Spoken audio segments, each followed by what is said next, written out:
Choose your character.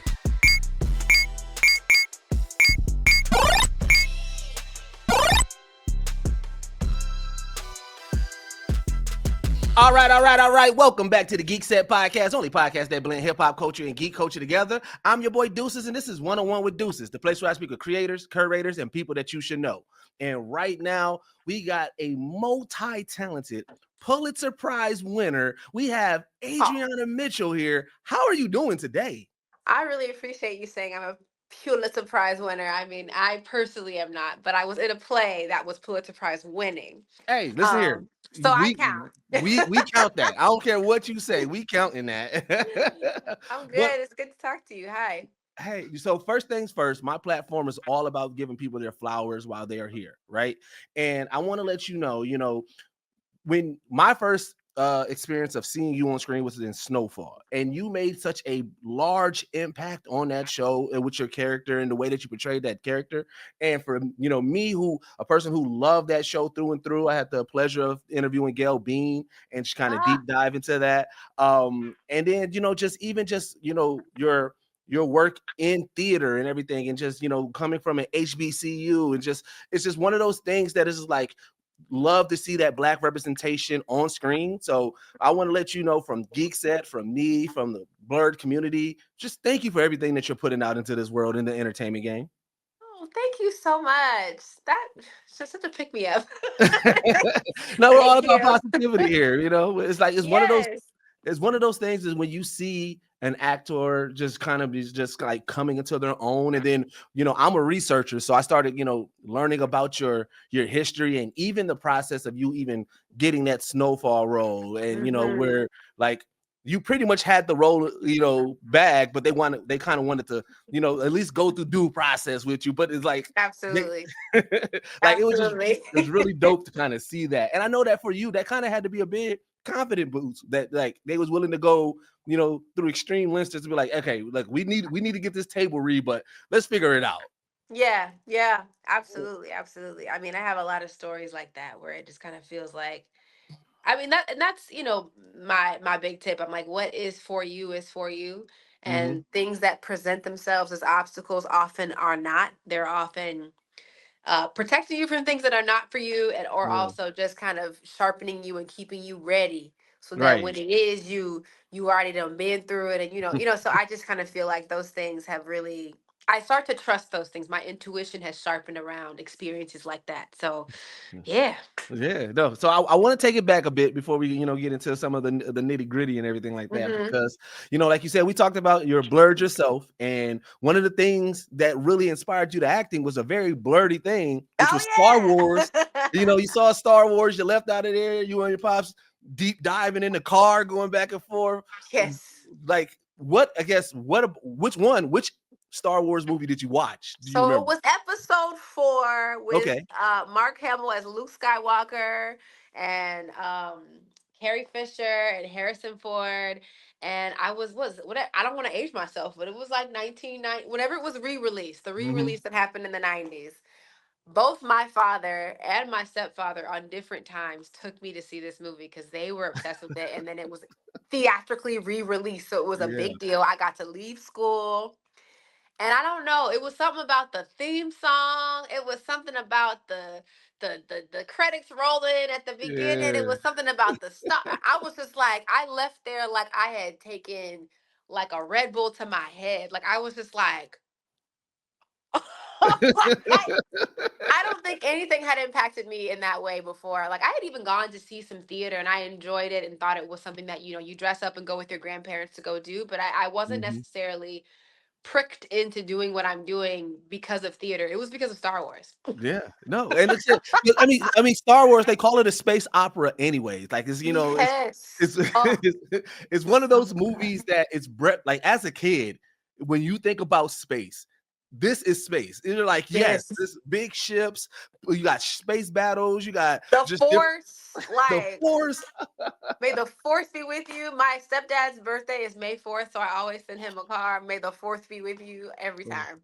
Period. Man, and then like I said, I love that, like, like it's a lot of us getting into, like, or even just more speaking about it now, because you're seeing a lot of more black people, and then you got, like, characters, like, John Boyega played Finn, even though they did him Yes. bogus, but still, They did. yeah. But then you got Ahsoka, you got like all these black Yes. representation is in there, and I'm just like, man, we hopefully, like I said, we need we do need more black Jedis, like I We said, do. in the last Mandalorian, I forget the actress name, but she played amazing Sith. Oh yes, that's my sis Moses Ingram. Yes. Yes. Oh When man, I tell listen. you I saw her, she booked that. I said, she's living the dream. She said next to Ewan McGregor. Is I that said, I'm so happy for you, sis, man. I was yeah. like, ooh. And she Man, gets to listen, play a Sith too. That's crazy. and she That was went so hard. crazy, and she was so So proud strong of and her. powerful. She Yeah. was Oh yeah. great. She was great in Yeah, that. Wow. yeah, man. Shout out to her, man. Let's say if you have any context with her, just put it in good words. I know a guy. Yes, I I will. know a I guy. will. I just saw her the other day. Yes. Yeah, yeah. But so that was dope. And then like I said, then even with like your Broadway debut being Fat Ham, like, Mm-hmm. and then just even it just like getting the reception that it has, and your personal connection, which is kind of like the story beats of it, like, as an actor jumping into this world and everything, and then being able to kind of jump into like these things, but knowing your path that you went through, Mm-hmm. those accolades, what did those mean to you? I mean, I'm always somebody who's kind of in the moment that I'm in, so I can't really process the accolades. Like honestly, when I had auditioned for Fat Ham, I think this was in 2021. It was my first in-person audition in 2 years because of the Man, pandemic. yeah. We used to go, in 2019. I live in the Bronx, so I lived in Brooklyn back then. I would be going into town and like going to auditions in person all the time. Like that was a practice. I would get on the train, learn my lines, and go do that. And that's what they trained you to do. And then we hit the pandemic, and now it's like most of my auditions happen virtually in my house. And so it Mhm. was like, you want me to go in a room and meet people and talk to them and do this?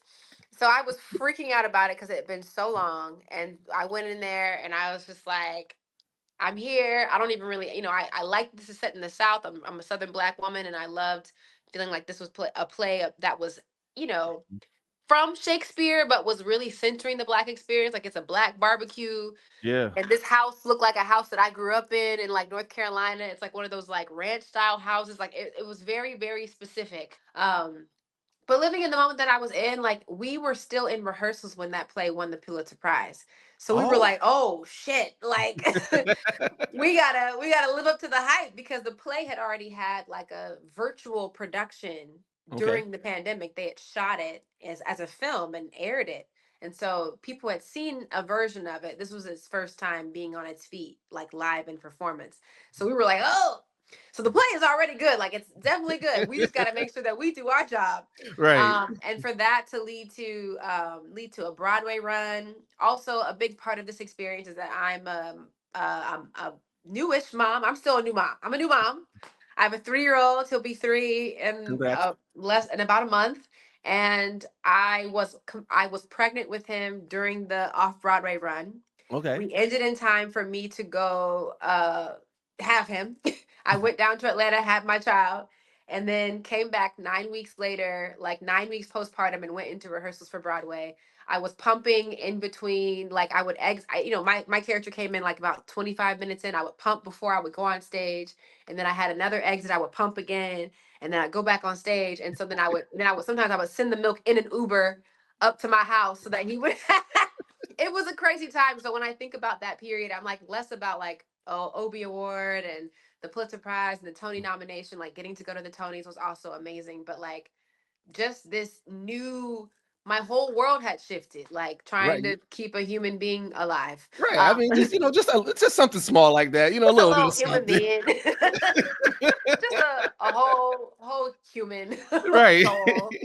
But So yeah. that definitely, because that like really showcases, and I'm a big advocate and vocal person for Black women in entertainment, because there's a lot of things like that you guys have to deal with and handle, that as a black man we generally don't have to handle, right? And I remember listening to a podcast with Kev on Stage, and he does this podcast with this actress Angel Akita Moore, right? And one of the things that he had a realization, and I was like, man, I didn't even think about that, is that when he would start like thinking of things to do, like content, he would ask his male comedian parts, hey, you're down, you're down, you're down. But he would, in his mind, not purposely, but like kind of like already think about, okay, well, Angel has to worry about getting a babysitter. She has to worry about her kids. And then he had to even had a moment with himself where he was like, I got to stop that. Because he said that, you know what, I don't do that for my male counterparts, and you are just as important, and I need you on this. So I'm gonna just give you the opportunity, because as black women, you're going to figure it out just like I expect the male to figure it out, right? Yeah. And so when I hear stories like that, I'm just like, that is proof right there, like how much that you was juggling and still putting on that amazing performance, like killing it. I was like, I'm a superhero. I'm not a Jedi, but I'm close. No, absolutely. So I know, like you said, a lot of times you live in the moment. So what was your like, oh my God, I can breathe moment? I mean, a couple moments happened. I took my son, he was like, I don't know, I guess he was about 9 or 10 weeks. I took him on the train in his little Duna down to Times Square, and I saw our marquee down in Times Square, and I was like, man, I moved to this city on like the China bus and walked through Times Square hoping to have this moment. And then I had a similar moment because so for the show that I'm on, CRUTCH with Tracy Morgan, we I mean, that was an aha moment, like the fact that I got a phone call that from Tracy Morgan, from his team being like, yeah, give her an offer. Like I had not even met Tracy Morgan when I got that job. I was like, oh, the next step was surely to meet him, chemistry read opposite him, do all of those things. And he was like, just give her an offer. So that was another moment that I was like, okay, I guess I do this. Um, but I had there's a CRUTCH like big banner over the Disney store where it's like a big old thing, and they zoom in and my face is like really big for a second. And it's like big over the Disney store, and then it backs out, and then you see the whole cast. And I was just like, that's crazy. Like I can take my son downtown, which I did, put him on my hip, and I was like, look, mommy's above the Disney store. So there's like these little moments where I'm just like, wow, like I literally moved to this city, and there's a part of the trip on the bus when you taking the bus from Atlanta for like 14 hours to get to New York, and I had packed all my bags back in 2013. When you're coming into town, like you're coming in from like Queens or Jersey or wherever, and you can see the city as you're coming in. And I saw it, and I was like, man, I'm coming to this city, and I'm gonna do what I do. Like I'm gonna figure this out. And so now to have these like moments where I'm like, oh, like I am I am a talent in this city. Like I represent the black talent that is working here, that is creating here, that is producing and contributing to what happens in this city. It means a lot to me, No, especially as I'm not from here. So right. yeah. No, and then like I said, you did the work. Like you really I did the did the work. work, and that's the one thing. I mean, like even like way back in the day, because I wanted to ask, like I said, I told you, I'm a researcher. And You so are. Done your research. I I appreciate you. started listening. I started, what I'm saying, like just trying to like finding different nuggets and everything like that. And I wanted to know, did you still have like the script / treatment for the insulted detective? I don't, because it was all basically improv. Oh, okay. Like I had like beats in my head, and I had my friend Laurencia. Shout out to Laurencia. She did and oh, what was her name? Oh, I think her name was Anna. This sweet little girl. Anna and Laurencia, they would get on the bus with me, and we would come home to my house, and we would go in my backyard, and we would rehearse different setups for things that could happen, because they were the so for context for the audience, I wrote this sketch in the third grade just to get into the talent show called The Insulted Detective, The Mystery of the Missing Jewel. And it was like a comedy sketch. And so it's interesting that I'm now doing comedy professionally, because that's kind of where I started. um, and it was about this detective who was looking for this jewel, and these two female thieves were sitting on a bench knowing they had stolen the jewel. And so I would ask them questions, and they would rebuke me in different ways. They would ignore me, and I would essentially just repeat everything that would happen. So it was a simple setup, and then like I'd be like, oh, they did this. So, and then people would laugh. And like I don't have that. I wish I had a video of it. I wish I had a script. I just know I did it. And I remember the feeling of like, Oh oh, yeah. I do this. When I heard that story, I was like, oh, I gotta ask her about this. Because I was like, that's kind of like just full circle moments. I love a good full circle moment. You know, and but it that was even before Star Wars. I didn't even know that that was called acting. I was just Mhm. literally trying to get into the talent show. I was like, Yeah. I tried to play the piano. I sucked at piano. I was like, all right, I gotta figure something out. I gotta get in the talent show. So No, but see, but check this full circle moment. You said that was all improv. And then you talked yeah. about on this show, Crutch, there was a lot of improvisation moments that theater helped you get prepared for. Yes. You know, Yeah. and so it's like It's full circle. all full circle. And also we did a lot of improv with Fat Ham as well, which was like because the lead of the show of Fat Ham, Marcel Spears, is on The Neighborhood. And Mhm. I'm a spit and Crutch is a spinoff of his show. So essentially we're TV cousins. So yeah, So but he did a lot of improv and he was so comfortable in that improvisational space. And even though it was a play, James Imes, who wrote Fat Ham, Pulitzer Prize winning, he gave us some like approved improvisations that we did that he would let us do that aren't necessarily Mhm. published, but he let us do. So Yeah. I was just like, oh, I'm really in this space. But yeah, it was basically entirely like off the dome. I No, would that's like we said it, but I was like, yeah. what if she did this? Like, what if it was devised? No, So that's fire because it definitely sounds collaborative, and I think that yeah, for me as a fan of comedy, as a fan of improv, as a voice actor, like I always love a good collaborative effort, because yes, it yes, one, it helps build upon, it helps makes things bigger because a lot of times we get locked into these characters and we see it one way. And if mm-hmm. somebody else was like, wait a minute, I kind of see this, and it's really good when it's collaborative and it's not a shutdown because it gives you the Exactly. best. So Yes. with Crutch, I Mm-hmm. want to know, like I said, you got the call from Tracy Morgan, so that's Yeah. already like putting you in a high level. Um, first day on set, or no, not set, but like table read and like getting there Yeah. and everything like that. How was that for you? Oh, it was such a momentous day. I was nervous because I hadn't met everybody. Usually you've met everybody through the process by the time you get to reading, but this was my first time meeting everybody. And we hadn't even gotten all of our cast yet. There were some people who were still being like solidified, like my kids, I think were on their way. They found Braxton and Finn. But I met him for the first time. But Tracy's so good at like kind of making you feel welcome. Like he bought me a bouquet of flowers, and he was like, he has his assistant named Lucas. I love Lucas. He goes, Lucas, give her flowers. And I was like, thank you, Tracy. So I mean, he's just, and also like Lucas is like, here you go, these are from Tracy. So I was like, oh, thank you. And then he had everybody over at his house like that same week. So we had our table read and we did like a couple fittings and stuff, and it was very low key. Both our showrunner and the director of the pilot episode, Scott and Owen Smith, are very tall. I'm only 5'5".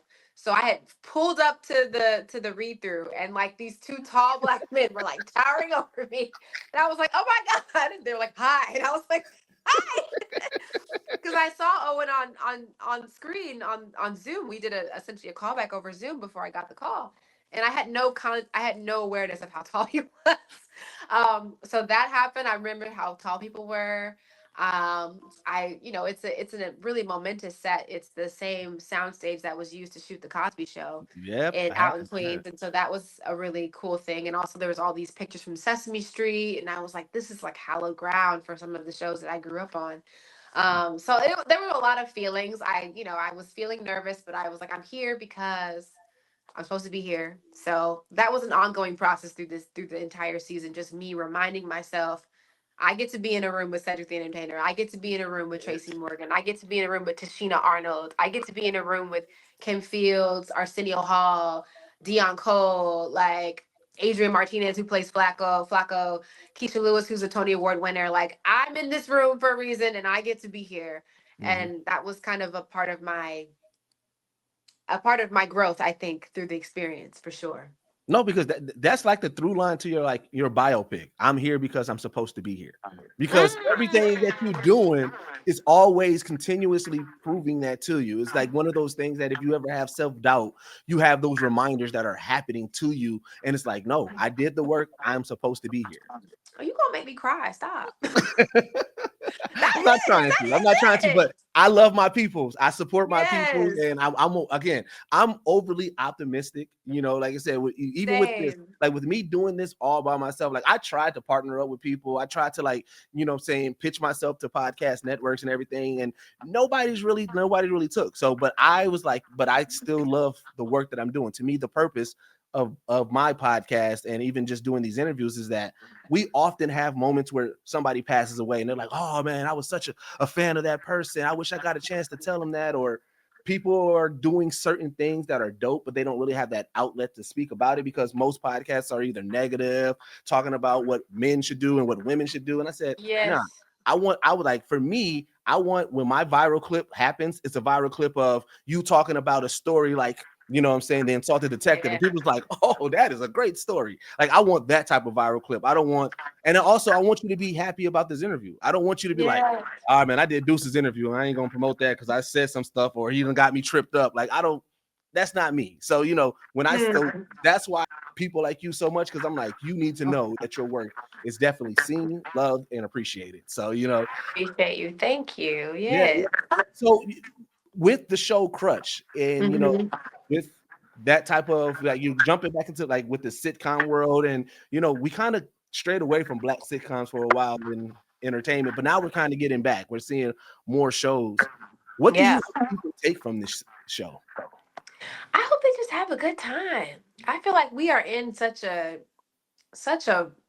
we're in a like a nationwide sunken place. Like we are in the sunken place and we are stuck. And there's a way to, you can get on your phone and scroll through and there's something to just cry about. There's just so many horrible things that you're like, oh, my heart is heavy. But this Mm-hmm. show I feel like is a reminder that you can just like that, there's these intergenerational struggles, there is this family there. It's very Harlem, it's very black, it's very like down to earth, and it's easy watching. So I was talking to my health coach and she was like, yeah, I was just watching it in bed and enjoying it. I'm like, that's it's supposed to make you feel good. It's not supposed to beat you over the head with anything politically or like just something to watch and de-stress. Like I know they say like lower your screen time, but like this is like it's like feel good screen time. You can fall asleep, you can cook a meal for your family while you listening and know what's going on. Like that's how the neighborhood made me feel. Like I'm a big fan of the neighborhood. So Oh when I yeah. got to be like, oh, we're doing a spinoff of my show that I actually watched, like I felt the way. I was also a big fan of Snowfall before I worked on that show. Mm-hmm. But like I'm like, oh, it's such a good, it just makes you feel good. And it's like it's family and just and it's old school in that way. Like I think about UPN and WB and like all the Fresh Prince. Like I think if this show gets time to grow and like, back then you would get like a season of like 20 episodes. So I feel Mm-hmm. like that family would get a chance to gel and like the humor would change and like people could figure out what the storylines are. We only got 8 episodes for this first season, but I'm like, if we get another season, like I feel like we can kind of stretch and kind of find all of the particles of like this family. And so I think that's what I want people to take away from it. I think it should feel like home. It feels like something that you've experienced. My character Jamila has two kids who are like 9 and 12, and she has to move home with her dad. And I just think, a lot of like my millennial you know um community, we're all like, dang girl, I'm about 2 checks away from having to go back home. It's Man, tight. It's it's tough. rough out Groceries here. are expensive. Con Edison bills are crazy. And so I Mm-hmm. feel like it's nice to be, playing someone who has to kind of swallow her pride and be like, wow, like I'm at this moment in my life and it's okay. I'm blessed to have a foundation, a family, overbearing father Mm-hmm. like Tracy Morgan. But he loves me and I'm here. Yeah. So that's what I Yeah. think is great.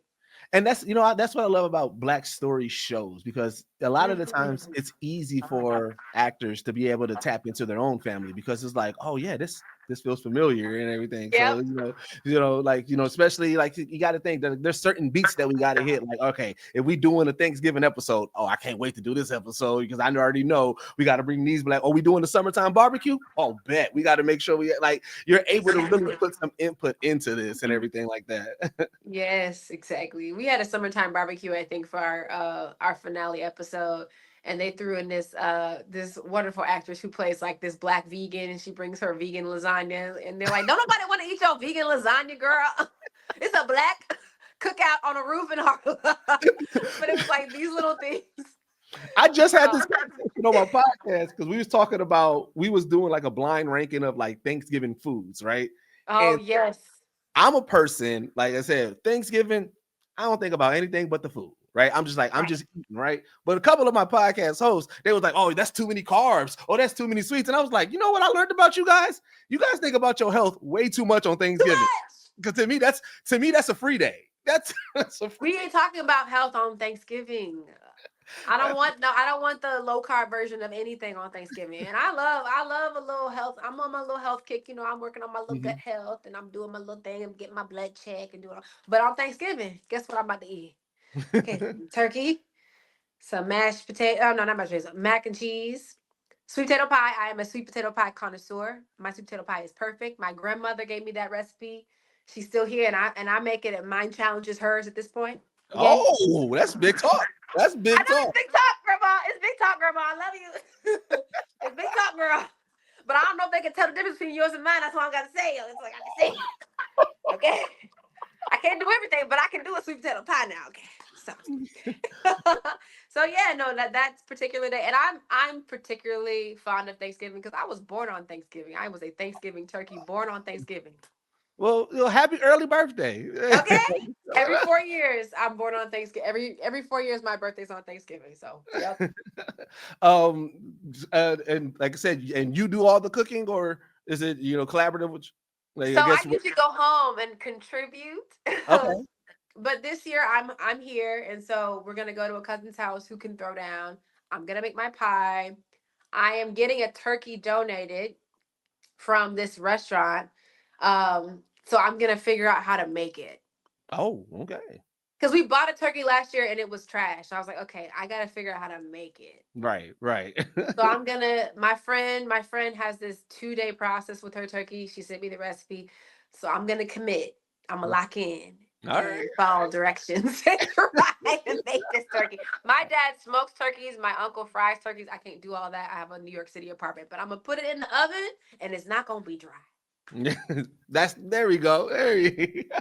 So I do want to take it back to Snowfall just one more second in regards to it. I know that you are, like I said, you're a fan of the show. I talked about that big emergence in it.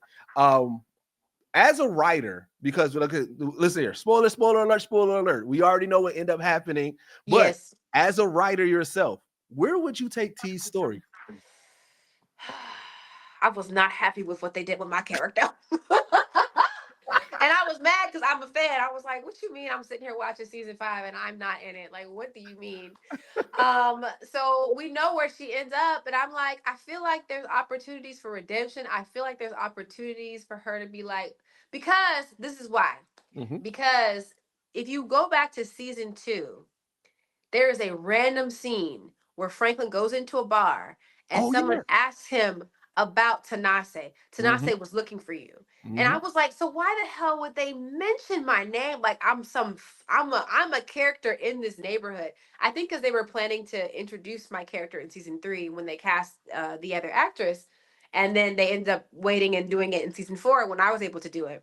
Right. Which is what's for you is for you. So that's great. But I was like, this woman, when I asked about her, they were like, yeah, I think John Singleton, God rest his soul, imagined her to be a kind of like mentor for Franklin, that she was going to be like somebody he knew from the neighborhood who like had good business acumen but just wasn't in the same business that he was in, and like an older woman that he could look up to and kind of get himself together. So they needed to kind of she needed to come back. Because she had bodies in her house. She did. You know what I mean? Like, she was I feel like the next time we saw her, she should have been in jail and looking for some support. She should have figured out what happened with her brother. You know what Mm-hmm. I mean? Like, because she did all this to protect her little brother. So I just kind of feel like there should have been like we should have met her in season 5 in her situation. They rekindle. He saves her. They have a little moment, and then she becomes a part of the Empire.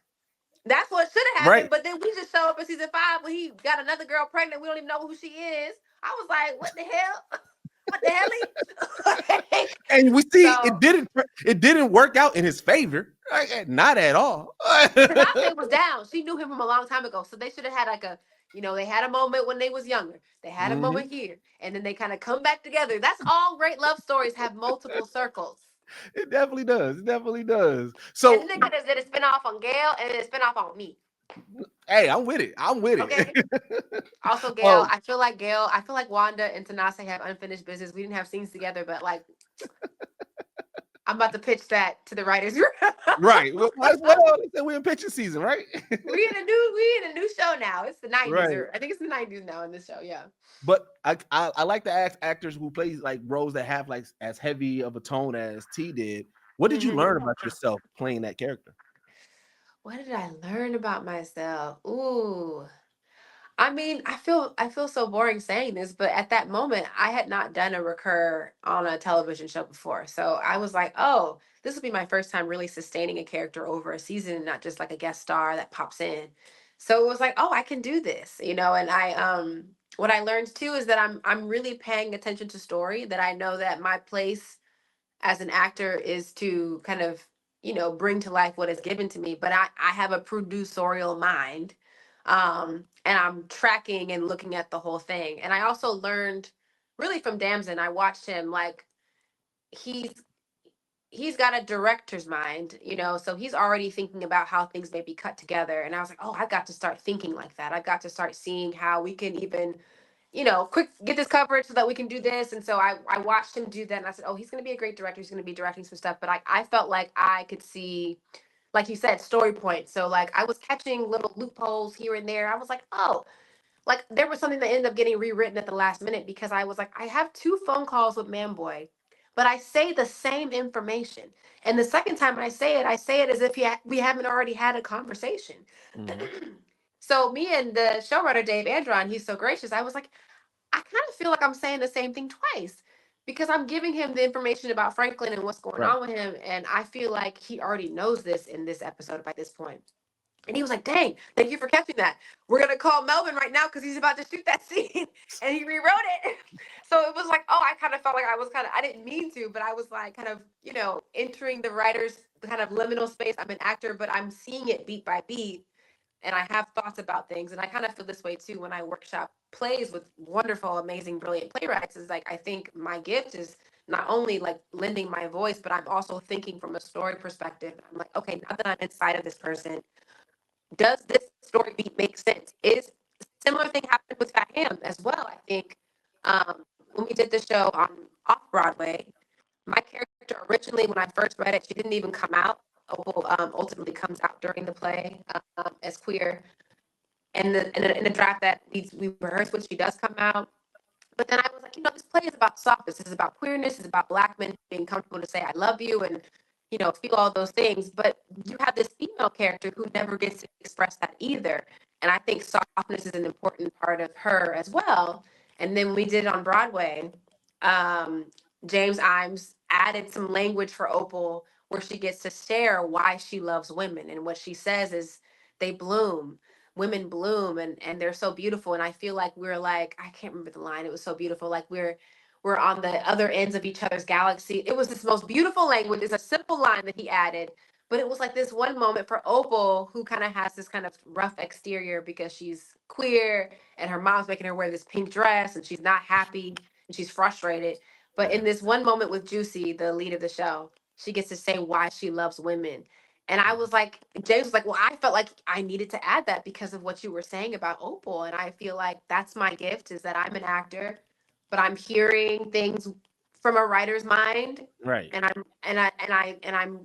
I'm wiggling in there being like, not here to change anything, but here's what I'm feeling like I'm running up against, and here's what I think the character wants.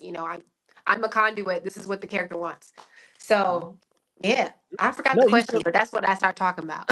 no, but here's the thing. That kind of answers one of the questions that I had because you often refer to yourself as an artist versus Mhm. versus like an actor or a creator or anything like you and to me an Yeah. artist and even right when you and I asked you like what like your moment of those recognizing those accolades, you said no, you was kind of in the moment.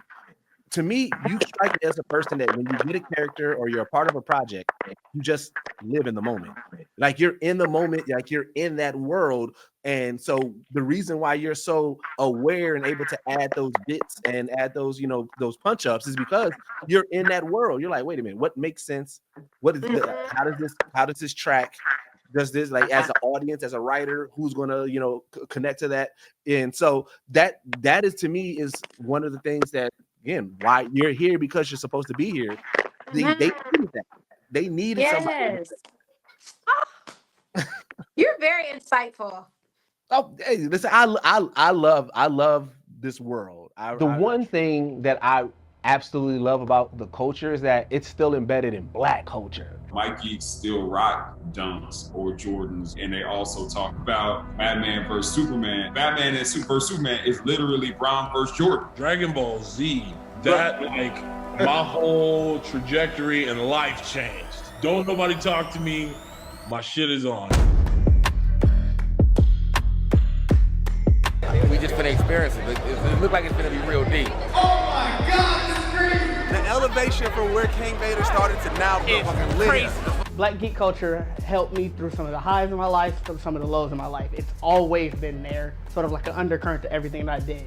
There was no term for it. It was just, this is what I'm doing. I love us in it. I love the fact that we take things and we always make it better.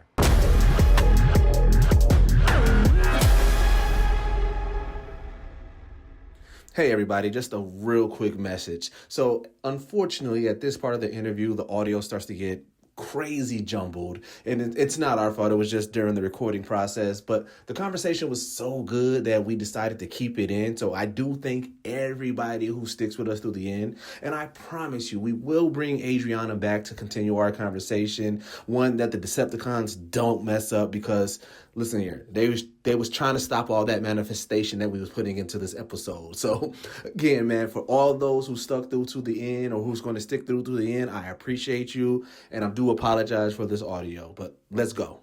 I'm a visionary myself, right? Like I like like I said, I'm gonna let you know. Every interview I do, I'm like, oh, this is gonna be the one that goes because I'll be like, oh, this is what makes sense. People gonna see this, they're gonna track the attack to this and everything. And then, like I said, I'm also a person that likes to connect dots, right? So speaking of connecting dots, learned that you played the viola for a while, right? I did. Yep.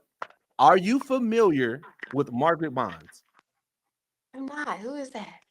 All right, so she's a composer from Chicago, right? She worked with Langston Hughes, did a lot of Negro spirituals and everything like that. She played the piano, but she also played the viola. She was one of the Wow. first African American women to play with an all-white band, one of the first African Americans to be played on a European radio station. I Margaret believe, Bond? yep, Margaret Bonds.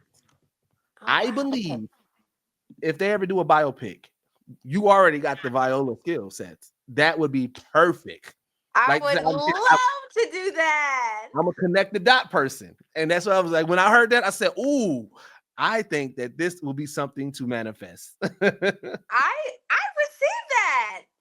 Child. How do you spell her last name? I need to write it down right now. Bonds, Bonds. Oh, Bonds. Here it is. I found her.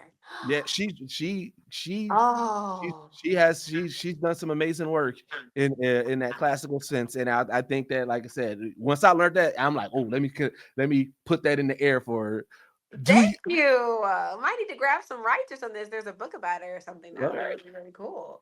And now I have to take private lessons because I played in very public school settings. So Okay. I got to be as good as one gets in a classroom of 70 kids. Okay. So I was like, it's time to take private lessons, and I have it in my closet because I've been meaning to get new strings and just practice again. Mhm. So it's been a while, but I loved music as well. I used Yeah. to write songs as a kid. Um, I did a lot of stuff. Children, the child version of you really answers a lot of questions for you. You Yeah. know, I think your child self knows who you are. And then you kind of go through the world and learn what society expects of you. And so you kind of get like, oh, I got to make money. I got to go to school. I got to do all these things. But like, I think children always know. They Children always always know. children always know. Do you have like a dream role, like your white well? I mean, my dream role, if I were thinking about film and television, is if they were to do a sequel to Woman King, I would die to be in that. Because Because you I haven't really, watched that and I was like, why am I not in this? because you haven't really got to show off your action chops yet, have you? Oh no, man. That's what I'm trying to tell you. Like in 2020, I was lean. When I was doing Snowfall, I was working out 6 days a week. I was lean. I remember Amen Joseph was like, you ready to punch somebody in the face? I said, because I am. I'm like, I can do it. I can do it. Now I've had a baby and I gotta work my way back. But Woman King was so incredible to me. It blew me away. It was another one of those Star Wars moments because I was like, okay, you've seen Star Wars, but like I haven't seen like I guess Black Panther was that moment for me, but there was something about Woman King Yeah. that was like a second coming of Star Wars for me. I was like, oh my God, like that would be a dream. You know what Woman King Yeah. did for me is that because like I love Black Panther, like I said, Black Yes. Panther is really the reason for the birth of my podcast, me actually doing this because when Black Panther came out, so I'm a hip hop head. I love hip hop and I love this geek shit, like Yes. anime, comic books, video games, all that, graphic novels, right? If I don't know if you remember, but the very very first commercial for Black Panther, it had "Run the Jewels" on the audio of the commercial, and I would watch all these podcasts deep dive about Black Panther and Marvel and MCU, but nobody was highlighting the fact that this grassroots hip hop group, with Killer Mike, is on Disney's Marvel's first Black superhero led, and I said, that's what I want to bring. I want to bring the barbershop talk. I want to talk about the importance of hip hop culture and geek culture and that emergence, right? So I fell in love with the Dora Milaje, and when I saw Woman King, I said, that is the inspiration. That's where they got it from, because the Dora Milaje is such that having a team of warriors that are all women that are the front line to protect the whole country. And then you see Woman King, and you're just like, oh, you see that uprising. You see how powerful a whole, that it just mirrored together. And I loved it so much. Amazing. And I think I realized that too. I was like, oh, this kind of fictional female warrior, Dora Milaje in Black Panther was actually based on the people that the Woman King film was about. I was like, oh man. So that would be my dream film role. My dream television role would be to be on Severance. Oh, because that is my show. Okay, I'm telling you, that was the most recent show that I had a timed appointment. I had the baby down. I had the house shut down, and at midnight, when the episode dropped on Apple TV Plus, I was watching that show. That is such a good show. I actually ran into oh my God, Ben Stiller was on courtside when I went to go see the Knicks. And I ran over to him like a schoolgirl, and I was like, I love Summer. I was like, I didn't even tell him my name. My castmate Adrian Martinez, who was in season 2, was like there, and I was like, yo, Tremel Tillman is like my big brother. Like we went to the same like theater like conservatory. Like I just told him, I was like, he was like, oh yeah, nice to meet you, and I was like, nice to meet you too. So Severance will be my TV dream role. My theater dream role. There's a couple. So one would be playing, interesting enough, Viola in 12th Night. I gotta do that. The other theater role would be a thing that I've actually done with my best friend already, but we want to do a full production. There's a show called Top Dog Underdog, written by Susan Lloyd Parks. It won the Pulitzer for drama in 1990 something. It's about brothers. It's a story about brothers, but it's a brilliant play. It's perfect from top to bottom, and it's really about family and power struggles and all these other things. And so, me and my best friend, another Black woman, like loved this play so much that we used to read it in our room because we used to live together. And we did a version of it in school where we played Lincoln and Booth. These brothers are called Lincoln and Booth. Have you read this play? You would love this play. Not yet, but you gotta got me read hooked. It is two black men named Lincoln and Booth. Okay. So think about John Wilkes Booth and Abraham Lincoln, but two black men who live in a rooming house together, and like just like the fate of their names and also all the different things that happen. It's comedy, it's drama, it's a perfect play in my opinion. But it was written by a black woman, Susan Laurie Parks. And so we were like, well, it's interesting that people always challenge Susan Laurie Parks about this play. Like, how did you come up with these two black male characters when you're a woman? And I was like, I feel like she's a conduit and like she tapped into this thing. But I also feel like we're conduits and we love this play so much, we're just going to play these brothers. So we did a production of it in school, and then we just did a production of it up in Boston, Massachusetts area. And we did it really a short kind of truncated thing. So my dream would be to do that full out, full budget. My other dream is a play that is coming out, and so I'm speaking and manifesting on here because this feels like a manifesting space. Yes, absolutely. And you should check in with me if it happens, and we can do this again, and then we can celebrate. So, amazing black female director. Her name is Whitney White. We worked together one time in 2021. She is directing Carrie Young, who is the first two-time Tony Award-winning actress. She's been nominated for a Tony 4 times in a row. She's amazing, a contemporary of mine. And Carrie Washington are all going to be in the Whoopi Monologues revival. So Whoopi, the reason how she got started is she did a one-woman show called Whoopi Monologues. She played all these different characters, but it was just her. And that's how she blew up and got, became Whoopi Goldberg. So now they're taking those monologues and actually creating a show. I don't think they're changing the show, but they're just letting a cast of female actresses play all these different characters. So Carrie's in it, and Whitney White is directing it. And I feel like I should be in it too. Right. It's like it only makes sense. It only makes sense. So summer 2026, I expect to be in there. And when it comes out, please let's talk about it because I said it here first. Absolutely. All right, so I got one more question, and then we're going to get into some fun questions, and then I get you out of here.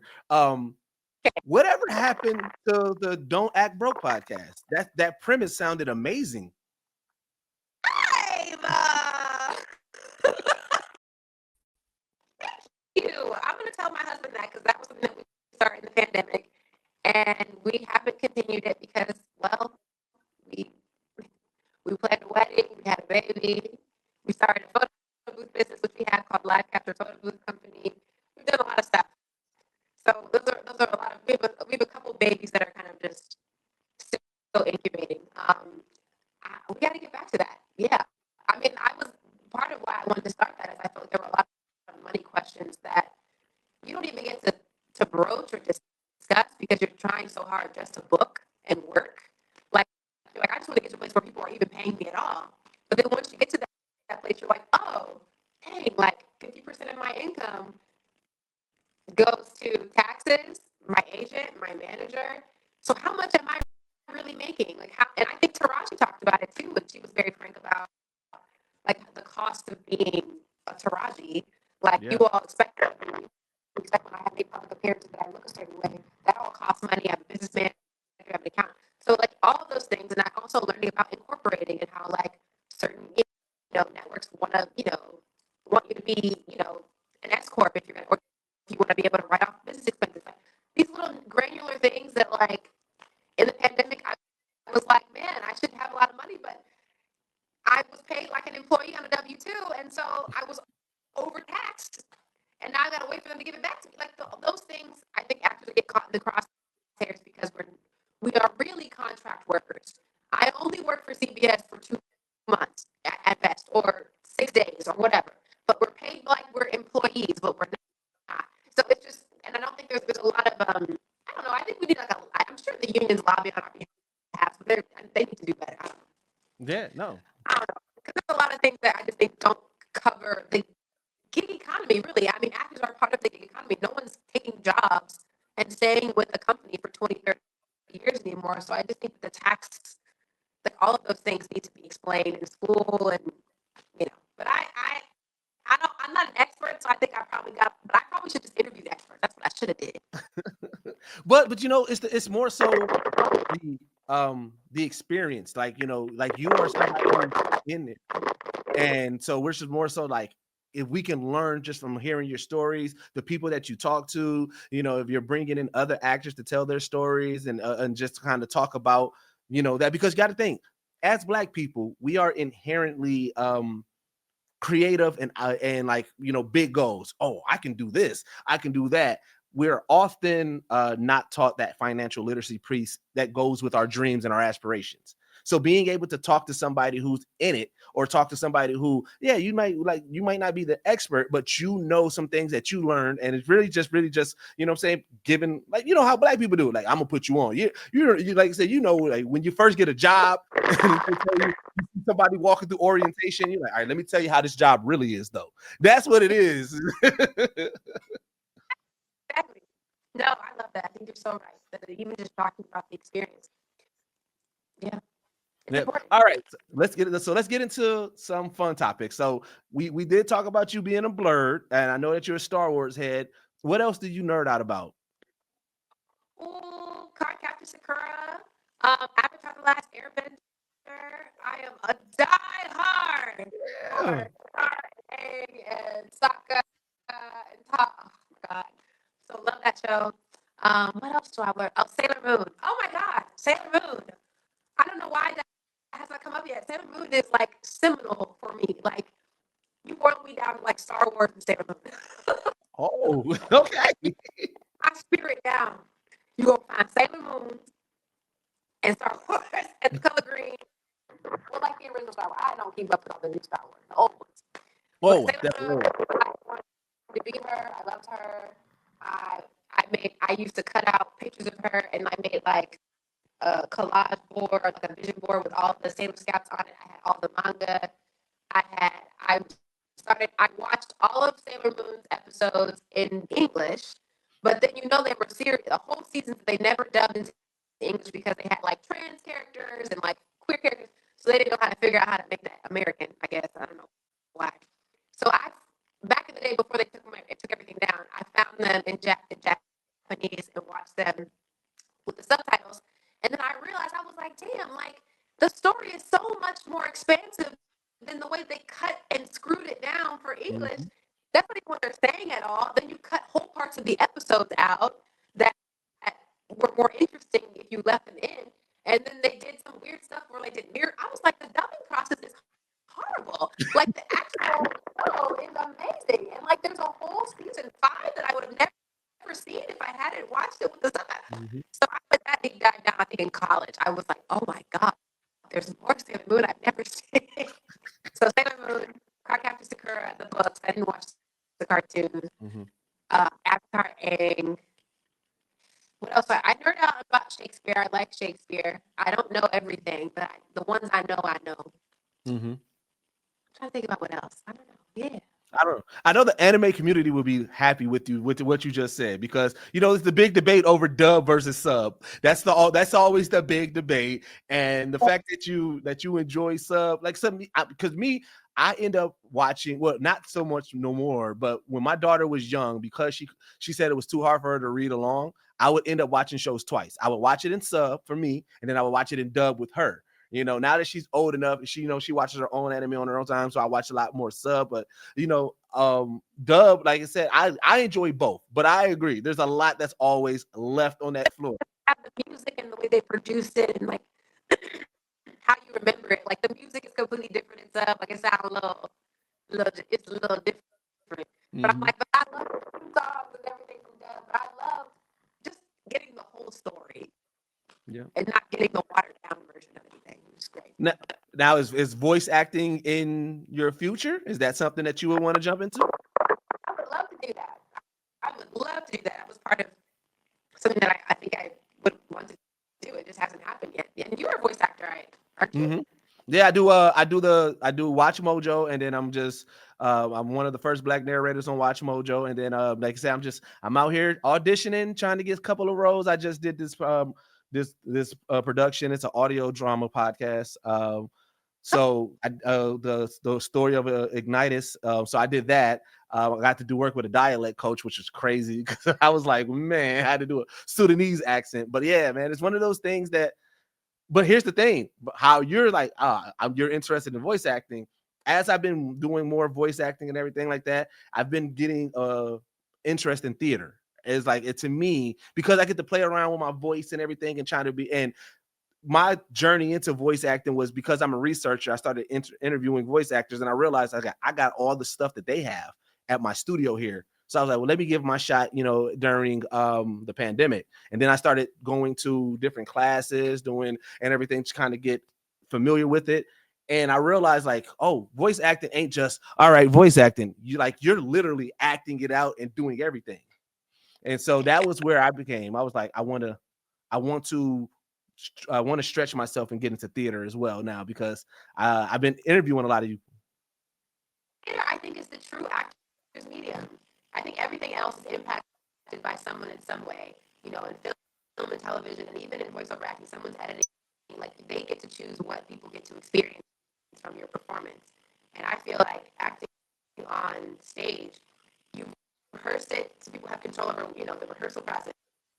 But once you open and the show is locked, your job is over. Your job is over. You the stage manager will give you a couple of notes about, okay, we got a little long. Y'all added like 5 minutes to the show today, but stuff like that. You gotta say your lines, but the show will grow with you because from start to finish, ain't nobody gonna cut. You just get to run with it. Yeah. What I mean, I feel like it's so freeing that way. Like once you get to that, get past all of the learning the line, learning the blocking, integrating all of that, justifying all that, and then getting into your flow. Once you're in your flow, it's the best thing. It's so fun. Yeah. All right. So top 5 from you. It does not have to be in order, but I need top 5 influences for you. Top 5 influences. 5 influences. Grandparents. I feel like gotta go grandparents. Star Wars, amazing movies and television shows, things of that nature. Sailor Moon is up there. As I told you. Influences. Man, what are they? Some movie scores. Hans Zimmer would be another one. I love all the movie scores from Inception and yes. What's that other movie? The space movie, the Nolan movie. Oh, went to space. I'm blanking. Interstellar. Yeah. Interstellar. So that's in there. Music, movie scores are in there. Influences. My teachers at ACT, I had really great teachers in graduate school. Jeffrey Crockett, Stephen Bisher. There are people who really, Nancy Benjamin, who really poured into me and helped me kind of find myself and find how I move as a performer. I would put them in there as well. I don't know how many that is. No, that was 5. That was 5. All Okay. right. So we have a segment called Geekset Hypotheticals. So I need to ask you. Okay. Robot apocalypse, zombie apocalypse, or alien apocalypse? Which one do you believe you could survive the longest? Robot apocalypse. Robot apocalypse? Yeah. Robots are just robots. I can get around them. What if it's the Terminator? Alien. But robots, they're made from whatever we make them into, and I can get past a robot. I do want to say again, this has been an amazing interview. Even though that they was trying to block us, but they ain't gonna prevail. We're gonna make sure. We're gonna make sure we get this out. But again, like I said, I just need you to know, we appreciate you. We're going to be tapped in for CRUTCH. We're going to be tweeting it. We're going to be on the timeline talking about it, just like how we did with Snowfall with you. And for anything you got coming out, you got supporters for us over here. We're going to continue to support and continue to be loud about the Adrianna Mitchell. We're going to be loud about all your accomplishments. Okay. It was such a pleasure to talk to you. It's really nice talking to someone who did a little research. You surprised me with some of your questions, and so it was a good time to kind of dig into, what makes me tick a little bit. No, that's what I'm here for. That's what I do. And as always, man, this is the only podcast that brings hip-hop culture and geek culture together. I've been your boy Deuces. This has been the amazing, talented Adrianna Mitchell, and we are out. Peace.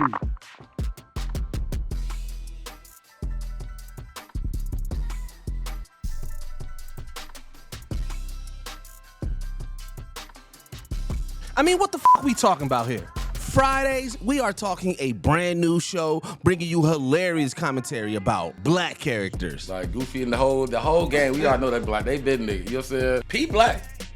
He Uncle Ruckus. He Uncle Ruckus as a yeah, P Black is a cartoon intro. Dark Queen Duck. When dog, nobody gonna join them? I hate all y'all niggas. You gotta have real niggas around. Anime drip. Throw me in JoJo's Bizarre Adventure. What I'm talking about? I want to be able to have my pose. Just I want to throw it in there. Game nights. I feel like Twister is gonna get people in some positions that they don't need to be on. That's an HR nightmare. It's a lawsuit waiting to happen. Video games. It would have to be a 2K. Hey, sometimes 2K be cheating, man. And more. Brought to you by Geekset, featuring Deuce, Bacardi, Didge, and Trippy, and King. Tune in Fridays only on YouTube. I mean, what the fuck we talking about here?